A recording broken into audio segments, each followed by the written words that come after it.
আশা করি তোমরা ভালোই আছো। Welcome to Tumpa daily life. আজকেও কোনো ব্লগ ভিডিও নয় বন্ধুরা, চলে এসেছি তোমাদের আমার অসুখের ট্রিটমেন্টটা নিয়ে কিভাবে শুরু হলো। আগের দিনের ভিডিওটাতে তোমরা দেখেইছো যে আমি কিভাবে ভেলোর পৌঁছালাম, কত দিনে পৌঁছালাম, কি কি আমার আগে হয়েছিল, ঠিক আছে, কি কি সিমটমের থেকে কি কি হলো, কি কি সিমটম আমার একের পর এক দেখা দিল, তারপর আমার কত ক্ষতি হয়ে গেছে। 4-5টা দাঁত ফেলে দিলাম, আজ আমি কিছুই খেতে পারি না। এই পাশে এক পাশ দিয়ে খাই, এই পাশে একটা দাঁতও আমার নেই। এই জন্য কোনো রোগকে কেউ অবহেলা করবে না। তবে বন্ধুরা, ভিডিও শুরুর আগেই বলি, কারোর যদি সামান্যটুকু ক্ষমতা থেকে থাকে আর যদি একটু মনে হচ্ছে যে অসুখটা একটু ক্রিটিক্যাল টাইপের, তোমরা এখানে থাকবে না, সোজা চলে যাবে তোমরা ভেলোরে।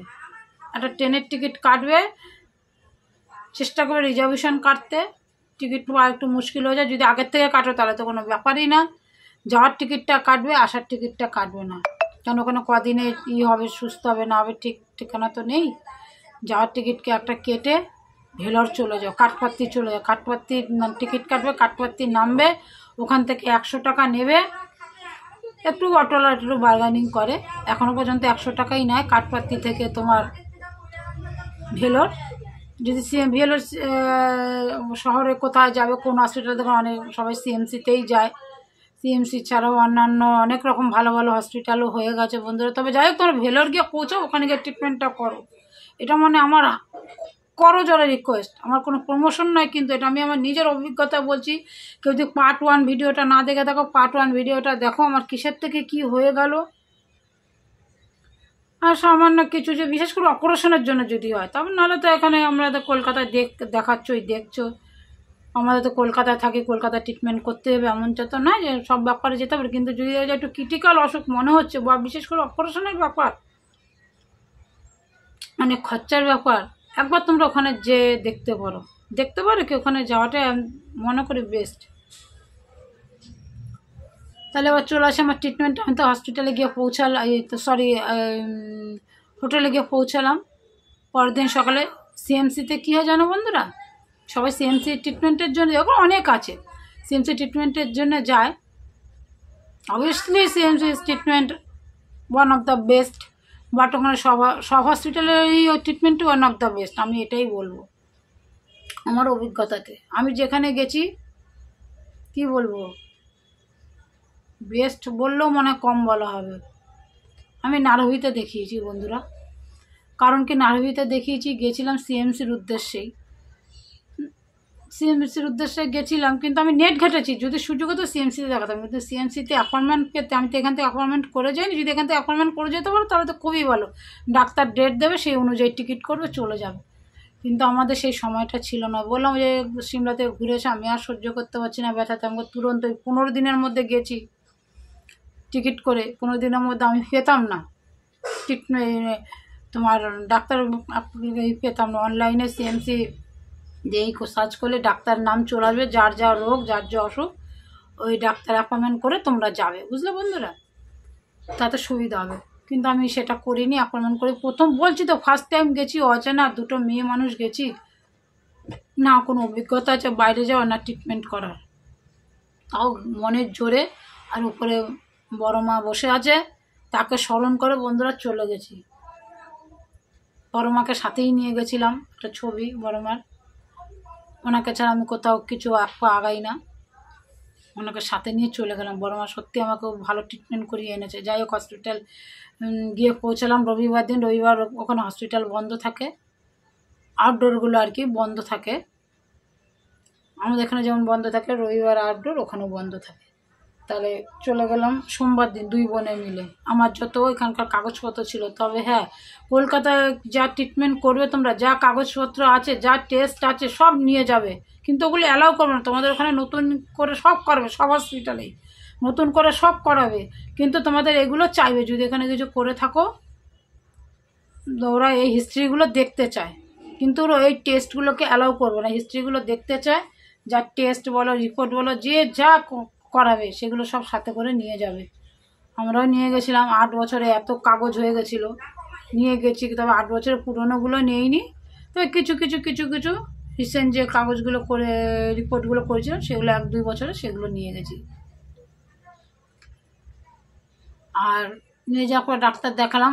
নারভিতে কী বলো তো, তুমি ডাইরেক্ট গিয়েই ওখানে ডাক্তার অ্যাপয়েন্টমেন্ট করে দেখাতে পারো। শুধু নারভি কেন, অন্যান্য হসপিটালগুলো, শুধু সিএমসি বাদ দিয়ে, সিএমসিতে একটু টাইম লাগে আর কি, টাইম পেতে অনেক পেশেন্টের চাপ, তো ডাক্তারও অনেক ব্যস্ত, তার জন্য ওখানে একটু আগে অ্যাপয়েন্টমেন্ট নিয়ে যেতে হয়। কিন্তু নারভি বলো অন্যান্য বলো সেখানে নিয়ে যেতে হয় না। তারপর হচ্ছে তোমার চেন্নাই অ্যাপোলো বলো, এগুলোতে তুমি ডাইরেক্ট গিয়েই ওখানে ডাইরেক্ট গিয়েই তুমি দেখাতে পারবে। তাছাড়াও বন্ধুরা ওখানে যে হোটেলে যাবে, হোটেলে গিয়ে হোটেলের যে লোক আছে, মানে লোক বলতে কি কোনো ইসে নয়, কী বলে দালাল নয়, কিন্তু হোটেলের যে মালিক বা হোটেলের যে রিসেপশনে থাকে তাদেরকে গিয়ে বললে তারাই তোমার ডাক্তার অ্যাপয়েন্টমেন্ট করিয়ে দেবে। ঠিক আছে, তারাই ডাক্তার অ্যাপয়েন্টমেন্ট করিয়ে দেবে, সব কিছু করিয়ে দেবে। তার জন্য কিন্তু তারা পয়সা নেয় না। ডাক্তার অ্যাপয়েন্টমেন্ট করিয়ে দেবে। ধরো তুমি কোন হসপিটালে যাবে, তোমাকে অটো ডেকে দেবে, নিয়ে যাবে, সবই করবে। তা আমাদেরও যথারীতি তাই করেছে আমাদের। তবে আমাদের অ্যাপয়েন্টমেন্টটা আমরা নিজেরা গিয়েই করেছি ওখানে। আমি অ্যাকচুয়ালি নেটে ঘেটে গেছিলাম, জানো তো, নেটে কোন হসপিটালে কী সিস্টেম আমি জেনে গেছিলাম। কারণ নতুন দুটো মেয়ে মানুষ যাচ্ছি তো, আমার তো জানা নেই, যদি কোনো বাজে খপ্পরে না পড়ে যাই। পুরো নেটটা আমি 15 দিন ধরে ঘেটেছি, ঘেটে দেখেছি কোন হসপিটাল কেমন, কোথায় গেলে তাড়াতাড়ি হবে। ঠিক আছে, তারপরে খরচার দিকটাও দেখেছি। তা ঠিক আছে, আমার নারভিটাই পছন্দ হলো। কোনো মানে দেরির ব্যাপার নেই, সাং সব হয়ে যায়, 2 ঘন্টার মধ্যে তুমি সব রিপোর্ট পেয়ে যাবে। তা যাক, আমি নারভিটাই চয়েস করেছি। আরও অন্যান্য হসপিটালও ভালো, কোনো সবাই গেছে, সবার সাথে সবার কথা হয়, তো প্রত্যেকটা হসপিটালেই ভালো, কিন্তু আমি নারভিটাই চয়েস করেছি, ওটা তাড়াতাড়ি হয়ে যায় বলে। আমি কিন্তু কোনো প্রমোশন ভিডিও করছি না, ভেবো না, আমি আমার অভিজ্ঞতাটাই তোমাদের সঙ্গে শেয়ার করছি। তাহলে ওই নারভিতে গেলাম, ডাইরেক্ট আমার রিসেপশান আছে, আমি গিয়ে বললাম আমার কী প্রবলেম বা কী আমার বললাম। তো আমি জানি আমার নার্ভেরই প্রবলেম, নার্ভের ডাক্তারের কাছে আমি বললাম যে একজন সিনিয়র। তবে আমি দেখে গেছিলাম নার্ভিতে কী বলো তো বন্ধুরা, সিএমসি যে সিনিয়র ডাক্তারগুলো তারা নার্ভিতে ট্রিটমেন্ট করছে, এটা ছিল একটা প্লাস পয়েন্ট।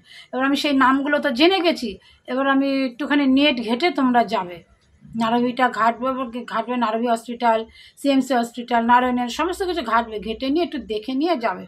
তবে আমার অভিজ্ঞতাতেই বলছি, সিএমসির সমস্ত যে সিনিয়র যে রিটায়ার্ড পার্সন যে ডক্টরগুলো তারা নারভিতে ট্রিটমেন্ট দিচ্ছে, খুবই ভালো। ওখানে গেলাম, আমার ডাক্তারের নামটা আমি বলতে বাধ্য, ডক্টর চিত্তম। আমার ওখানকার না ডাক্তারের নামগুলো মানে বলতে পারলেও ইগুলো আমি বলতে পারি না। আমার যে ডক্টর চিত্তম্বরম কি টাইটেলগুলো আর বলতে পারি না, উচ্চারণগুলো আমার আসে না। তো তোমরা সার্চ করবে, নার্ভের প্রচুর ডাক্তার আছে, আমি ওই ডক্টরকে চয়েস করলাম, দেখালাম।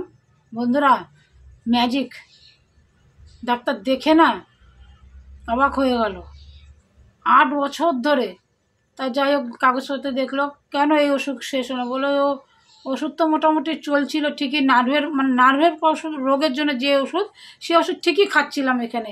বাট আমার যে আসল রোগটা যে কি হয়েছে, কেন এই যন্ত্রণা, কেন এই ব্যথা, ওষুধ বন্ধ করলে এই ব্যথাটা হচ্ছে, কারণটা কি, ব্যথাটা কিসের থেকে, সেটা তো আমি নির্মূল করতে হবে না। তা একটা এমআরআই করে দিল। এমআরআই টাইম দিল আমাদের রাত্রি 11:30টায়। ওই দুটো মেয়ে রাত্রি 11:30টায় এমআরআই টাইম দিল, আমরা তাই আসলাম বন্ধুরা। ওখানকার অটোওয়ালাগুলো, লোকগুলো, পুলিশগুলো সত্যিই খুব ভালো। এমনকি যে সিকিউরিটিগুলো আছে হসপিটালের, খুব ভালো। আমরা দুটো মেয়ে মানুষ চলে গেলাম। আমরা যে হোটেলে ছিলাম, হোটেলটা একটা বাঙালি, একটা বয়স্ক, সে কৃষ্ণ ভক্তের লোক ছিল, যে দাদাটা ছিল, উনি ওনার নিজস্ব গাড়ি করে আমাদের দিয়ে আসলো হসপিটালে। গাড়ি ভাড়া নিয়েছে, অবভিয়াসলি গাড়ি ভাড়া। বললো যে দিদি এত রাত হয়ে গেছে, অটোতে যেতে পারেন, কোনো অসুবিধা নেই, যদি বলেন আমার গাড়ি আছে, গাড়ি দিয়ে আসবে। তো ওই দাদা নিজে গাড়ি ড্রাইভ করে আমাদের হসপিটালে পৌঁছে দেখলে। ওই এমআরআই তো কতক্ষণ সময় লাগবে, উনি বসে থাকবে। বলে আপনি হয়ে গেলে আমাকে ফোন করবেন। বলেছিল অটোতে গেলেও কোনো ব্যাপার না, কিন্তু অত রাত্রি অটো পাওয়াটা একটু মুশকিল, বুঝলে তো। তাই দাদা দিয়ে আসলো, এমআরআই করলাম। এমআরআই করে শেষ হলো 12:30টায়। 12:30টায় দুটো মেয়ে আসবো কী করে, আমার ওই দাদাও হয়তো ঘুমিয়ে কাছে একটুখানি ইতস্ততাও বোধ করছি, ফোন করলে হয়তো চলে আসতো, বলেছিল ফোন করতে। তো আমরা আর ফোন করিনি, আমরা করলাম কি, ওখান থেকে যে বেরিয়েছে সিকিউরিটি আমাদের বাইরে বেরোতে দিল না। ওখানে তো ওদের ভাষায় বলছে হয় ইংলিশ আর নাহলে তোমার তেলেগু, হিন্দি অল্প অল্প জানে। তো বললো আমাদের হসপিটাল ভেতরেই থাকতে বললো। উনি অটো ডেকে আনলো বন্ধুরা, জানো, সিকিউরিটি দাদা, যে অটো ডেকে এনে আমাদের বসালো আর বলে দিল, অটোর নাম্বারটা রেখে দিল, বলে আপনি নিশ্চিন্তে যান, কিচ্ছু হবে না। অটো এসে অত রাত্রে অটো দেখে অটোতে বসিয়ে দিল। হসপিটাল থেকে আমাদের হোটেলটা খুব কাছেই ছিল, দেখেছো তো, বেশি না, 7 মিনিট ম্যাক্সিমাম, 7-8 মিনিট অটোতে। তাই যে অটোটা করে চলে আসলাম হসপিটালে। আসতে যায় রাস্তার মাঝখানে একটা পুলিশ ধরলো, যে এত রাত্রিরে দুটো মেয়ে মানুষ নিয়ে। তাও পুলিশ দেখলো, কাগজপত্র দেখলো যে মেয়ে দুটো কোথার থেকে আসলো, কাগজ দেখে পুলিশ ছেড়ে দিল, বললো ঠিক করে নিয়ে যেতে। সত্যি ঠিক করে নিয়ে গিয়ে আমাদের হোটেলে গিয়ে ছেড়ে দিয়ে এসেছিলো। তো যাই হোক, তো চলে গেলাম এমআরআই রিপোর্টটা পরের দিন বেরোবে। যথারীতি গেলাম আবার ডাক্তারের কাছে। আর ওখানে কী বলো তো, তুমি প্রথম ভিজিট দিয়ে ডাক্তার দেখাও, তো পরের দিন তোমার আর ভিজিট লাগবে না, ওই রিপোর্ট দেখাতে যাতে। কিন্তু যেটা সিএমসিতে লাগে, হয়তো ডাক্তারের ভিজিট সিএমসি থেকে নারবিতে একটু বেশি, কিন্তু অল্টারনেট দুটো একসাথে করতে গেলে সেম পড়ে যায়, বুঝেছো, 100-150 টাকা এদিক ওদিক। কিন্তু আমার টাইমের জন্য, আর রিপোর্ট তুমি 7 দিন পর পাবে সিএমসিতে, কিন্তু নারবিতে তুমি 2 ঘন্টার মধ্যে সমস্ত ব্লাড রিপোর্ট পেয়ে যাবে। এমআরআই ছিল বলে অত রাত্রে করেছি, পরের দিন পেয়েছি রিপোর্টটা। কিন্তু সেই 7 দিন তো তোমাকে হোটেলেও থাকতে হবে, তারও তো একটা খরচা আছে বলো। কিন্তু নারবিতে সেটা নয়, সাথে সাথে পেয়ে গেছি। এগুলো আমি নেটে জেনে গেছি, দেখে গেছি। তারপর রিপোর্টটা পেয়ে ডাক্তার অবাক, খুব রেগে গেল ডাক্তার রিপোর্ট দেখে।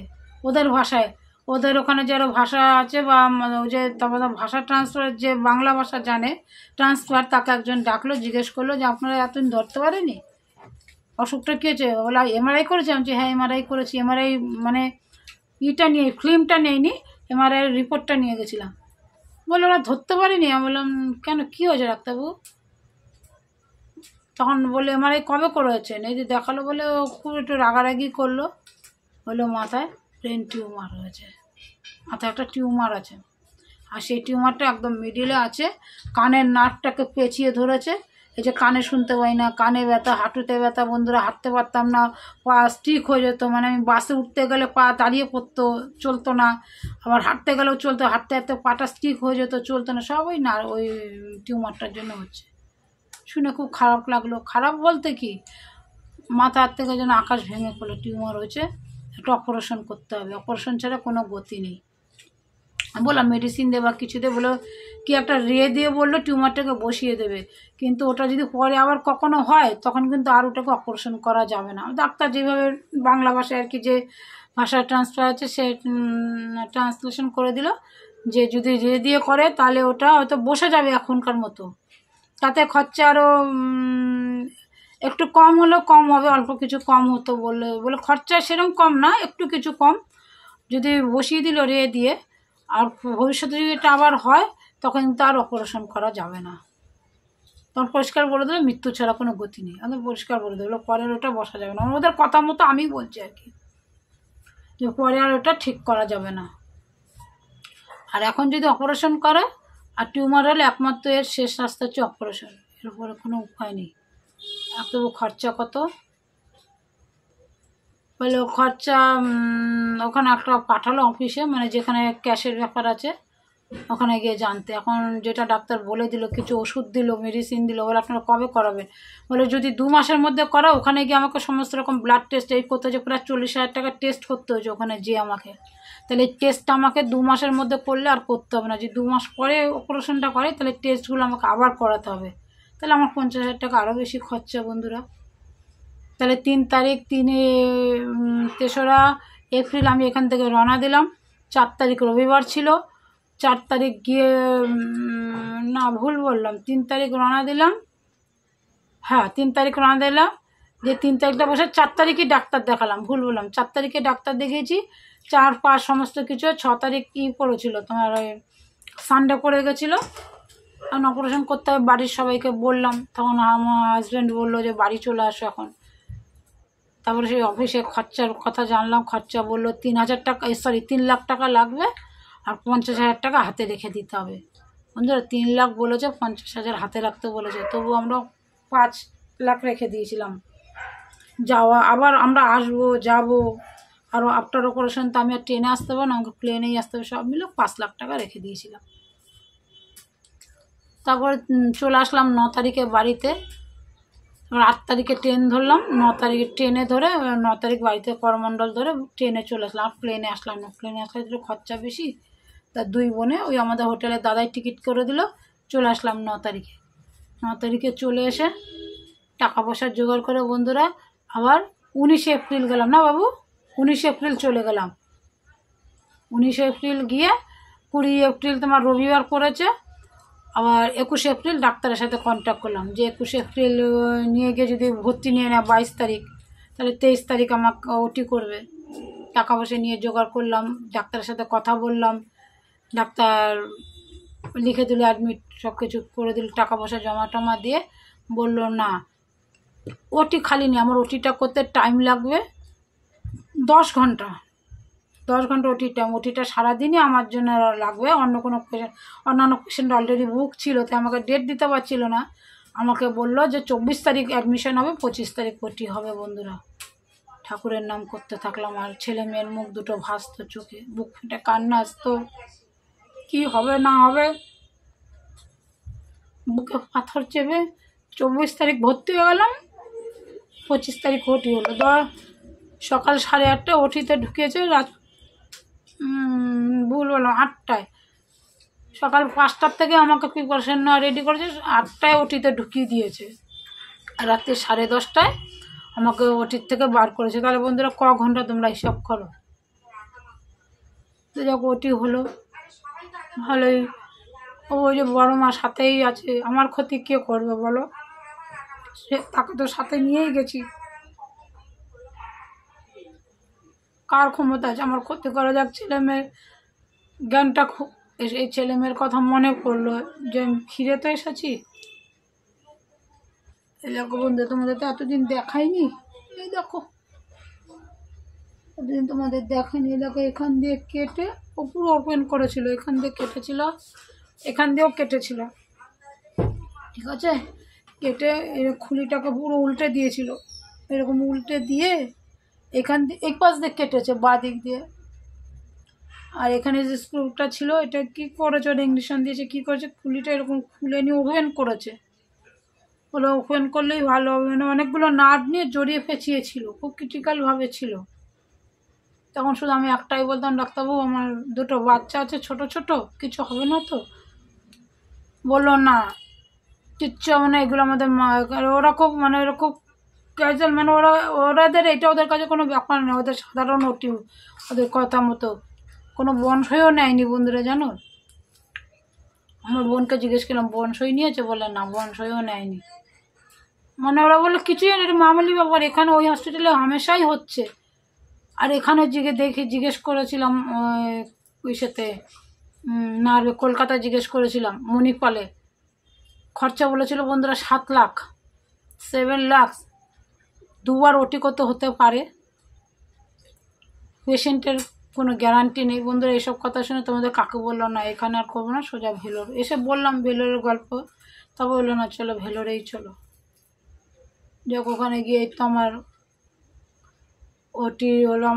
ওটি হলো 25 তারিখে, 25 এপ্রিল হওয়ার পরে আমাকে আইসিইউতে রেখেছিলো। বলেছিল যেহেতু সুগার প্রেশার আছে, তো আমাকে 2 দিন ওটির থেকে বেরিয়ে 2 দিন থাকতে হয় আইসিইউতে, কিন্তু যেহেতু আমার সুগার আছে প্রেশার আছে 3 দিন থাকতে হতে পারে। তা বন্ধুরা 3 দিনই রেখেছিল। 3 দিন রাখার পরে আমাকে নর্মাল বেডে দিয়েছে, কিন্তু খুব শরীর খারাপ করতো আমার, খুব শরীর খারাপ করতো, শুধু বমি হতো, ব্যাস বমি হতো আমার, মানে কিছুই খেতে পারতাম না, একটু বেড়েতে পা রাখলেই আমার বমি হতো। তো যাই হোক ডাক্তার খুব ট্রিটমেন্ট ভালো, ওষুধ ভালো, আমি সুস্থ হয়ে গেছি বন্ধুরা এখন।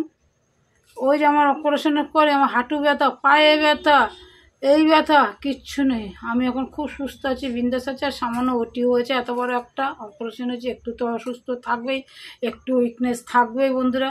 2 বোতল রক্ত লেগেছিল আমার, ভুল বললাম ও নেগেটিভ রক্ত আমার, তাদের 2 বোতল রক্ত লেগেছিল। সব সুস্থভাবে আমার বোন সব একা, আমার হাজব্যান্ডের সাথে ছিল, করে নিয়ে এসে এখন আমি সুস্থ আছি, আমার ছেলে মেয়ের কাছে আমি ফিরে এসেছি। সেই জন্য বলছি বন্ধুরা তোমরা বসে থাকবে না কেউ, যদি একটু কিছু মানে সামান্য কিছু বলে, যদি মনে হয় না ওটি করার দরকার, অপারেশন করার দরকার, ক্রিটিক্যাল কিছু মনে, একবার ভেলোর গিয়ে দেখো। এই ডিসিশানে আমাদের সাথেই একজন গেছিলো, পায়ে একটা ফুসকুড়ির মতো হয়েছিল, কলকাতায় বলেছিল কি পাটা কেটে বাদ দিতে হবে। বন্ধুরা আমাদের সাথে ফ্লাইটে ব্যাক করেছে, এয়ারপোর্টে গল্প হচ্ছিলো যখন আফটার অপারেশন আমি ব্যাক করি। তা ছেলেকে নিয়ে চলে গেছে ভেলোরে, বা ভালো করে সুস্থ দিব্যি চলে আসলো। পাটা কদিন রেস্টে থাকতে বলেছে, আর এখানে কলকাতা বলেছিল পাটা কেটে বাদ দিতে হবে। তা তারা ভেলোরে গেছে, একটা ফুসকুড়ির মতো হয়েছিল বুড়ো আঙুলে। তো বলেছে ইনফেকশন হয়ে গেছে, এই হয়েছে, পা কেটে বাদ দিতে হবে, এই দিতে হবে। ওরা কি ডিসিশন নিয়েছে বললাম না, ঠাকুর যাকে সুস্থ রাখবে ভালো চাবে, তার খারাপ কেউ কিছু করতে পারবে না ক্ষতি। সে ওখানে গিয়ে ভালো হয়ে আমাদের সাথে ব্যাক করেছে। ওনারা সিএমসিতে দেখিয়েছিল, মানে একই ফ্লাইটে আমরা ব্যাক করেছি। আমারও হুইল চেয়ার ছিল, ওনারও হুইল চেয়ার ছিল, পায়ের ওই তো প্রবলেম, তো ওনারও হুইল চেয়ার ছিল। তো যাই হোক বন্ধুরা, এই তো গল্প। আর এখন এই অবস্থাতে যে সুস্থতা আছি, যেটা মুখ, ওই যে মুখ বেঁকে গেছে, আর জিভের কেস নেই, কিছু নেই, এগুলো আস্তে আস্তে ভালো হয়ে যাবে। যা প্রাণে যখন বেঁচে আছি এগুলোও ভালো হয়ে যাবে। ডাক্তার বলেছে 6 মাস লাগবে। আবার আমি গেছিলাম এপ্রিলে, যে কতদিন পর যাব বলেছিলাম, যে অক্টোবরে যাব, ছেলের পরীক্ষা শেষ হবে অক্টোবরে যাব। কিন্তু হঠাৎ আমার একটা ইনফেকশন হয়ে গেছিলো মাথায়, এখান দিয়ে ওই স্টিচের এখান দিয়ে না পুঁচ রক্ত বেরোচ্ছিলো। তখন বোনকে বললাম যে একটু খুব ব্যথাও করছিল, যে চল যেতে তো হবে, আর 3 মাস পর যেতেই বলেছিল। তা গেলাম, ওখান থেকে অ্যান্টিবায়োটিক দিয়েছে, ওষুধ দিয়েছে, বলে আবার এমআরআই করেছে, একবার না দুবার করে। প্রথমবার আমার কিন্তু দুবারই এমআরআই করেছে। প্রথম এমআরআই মনে হচ্ছে যে কিছু প্রবলেম, পরে আবার ইঞ্জেকশন দিয়ে, ফার্স্ট টাইম যখন গেছিলাম 2বার করে এমআরআই করে মনে হচ্ছে কিছু প্রবলেম, আবার 2বার ইঞ্জেকশন দিয়ে এমআরআই করেছে, ইঞ্জেকশন পুশ করে, তখন ধরা পড়েছে। তো এবারও তাই 2বার করে করেছে, দেখেছে কোনো প্রবলেম নেই, আমি ভালো আছি বন্ধুরা। এখন মানে মাথায় আর কোনো প্রবলেম নেই, এখন একটু ব্যথা করছে, এত বড় একটা অপারেশন হয়েছে, সাবধানে থাকতে বলেছে, একটু সেফটি থাকতে বলেছে, এই আর কি। তো এই ছিল বন্ধুরা আমার জার্নি। এরপরেও যদি আর কিছু জানতে চাও আমাকে কমেন্ট করে বন্ধুরা, নিশ্চয়ই বলবো। এটাও পার্ট 2তেও অনেক বড় হয়ে গেল, কিন্তু এই 8 বছরের গল্প তো আর অল্পতে হয়ে যায় না। এই হচ্ছে আমার জার্নি এখন, বুঝলে বন্ধুরা। এরপরে কিছু জানতে চাইলে কমেন্ট করো, নিশ্চয়ই বলবো। চলো টাটা। আর বন্ধুরা চ্যানেলটা একটু সাবস্ক্রাইব করে দিও, পাশে থেকো, একটু লাইক করে দিও, দিদিভাইয়ের পাশে থেকো। এত অসুস্থতার মধ্যেও একটু কিছু করার চেষ্টা করি বন্ধুরা। সত্যি বলতে অনেক দিক দিয়ে আমার হয়েছে, হয়তো যদি একটু আগে কিছু করতাম, আমার তো আর কোনো কাজকর্ম করার ক্ষমতা নেই। ভাবলাম যদি, আর্থিক সংকটও অনেক রকমভাবে হচ্ছে, কি বলবো, আর্থিক সংকটও আমার হয়েছে। এত বড় একটা অপারেশনের ব্যাপার, এত বড় একটা খরচা, কিছু না হলে আমার 2বার যাওয়া আসা, 3বারে যাওয়া আসা নিয়ে, ট্রিটমেন্ট নিয়ে প্রচুর খরচা হয়ে গেছে। আমাদের কাকু তো রিটায়ার করে গেছে। যাই হোক, যদি একটু কিছু হেল্প করতে পারি সংসারে, কিছু তো কাজ করার ক্ষমতা নেই আমার আর। এই যে একটু করে চ্যানেল খুলে নিয়েছি, তোমাদের সাথেও গল্প করি, কথা বলি, সময় কেটে যায়, নিজেকেও ভালো লাগে। তাই তোমরা যদি বন্ধুরা একটু সাথে থাকো, পাশে থাকো, তাহলে আমি আরও সাহস পাবো মনের দিক দিয়ে। আর সবসময় বলি, মনের দিক দিয়ে সাহস থাকলে, পজিটিভ থাকলে মানুষ এমনি সুস্থ থাকবে। চলো বন্ধুরা, গুড নাইট। পাশে থেকো, সাথে থেকো, চ্যানেলটা সাবস্ক্রাইব করো। চলো দেখা হবে পরে অন্য কোনো ভিডিওতে। হ্যাঁ, গুড নাইট বন্ধুরা।